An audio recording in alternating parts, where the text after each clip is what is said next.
Peace for Kids for me is it's not just a program. Like I said, it's family. They've been there from being kicked out. They've been there from high school graduations. They've been there for college graduations. They've been there for weddings. They've been there for funerals. So it's literally family that makes you feel loved. And that's what a lot of us are missing, that love and being wanted and being thought about and being like, hey, we missed you, long time no see. So it was a safe haven for me. It's a responsive community, it's a responsive space, and it really is bigger than South LA. And that's what's crazy. It's like we're even based here, but it's bigger than that. It's like wherever you go, Peace for Kids has your back. And so for me, starting out at the Boys and Girls Club, learning about Peace for Kids there, being an inaugural member of the Peapod Music and Arts Academy, it's just like, this is what I really enjoy doing. It's a setting that I am comfortable in and know how to navigate, and I think that there is something I can bring to this space that maybe wouldn't be here otherwise. So, I think being a part of the Black Eyed Peas Peapod Music and Art Academy was my first introduction to community, which is a part of understanding what it means to belong. Before then, I don't think I'd ever met other foster youth, especially my age, who were as interested in exploring themselves through the arts and through music. I want to say that's sort of the introduction to belonging that I had. It was through the program, and that was planting the seed for community, which is a bigger value for Peace for Kids.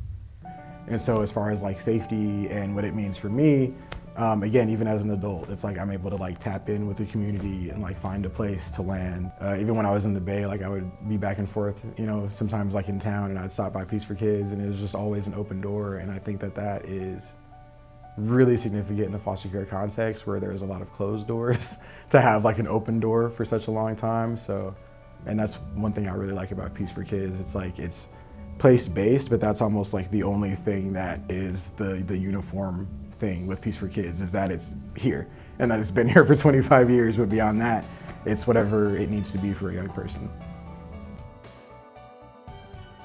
And I really like this idea of belonging. We look at the broader community of people who've experienced foster care.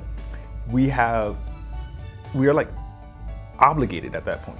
I'm using that word specifically, right? Like it is moral imperative that we are seeking justice and holding kind of ourselves responsible for the collective kind of successes and failures of the community. And I think at Peace for Kids, the idea is that Peace for Kids bears responsibility for you. Every individual that comes into this community bears responsibility for you. That's why people who are volunteers continue to come back, because it's not like people talk about it's the warm feeling they get in their heart, but I would argue that that warm feeling is a moral imperative.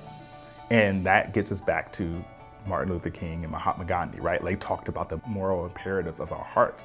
And when you know better, you feel like you have no other choice but to do better.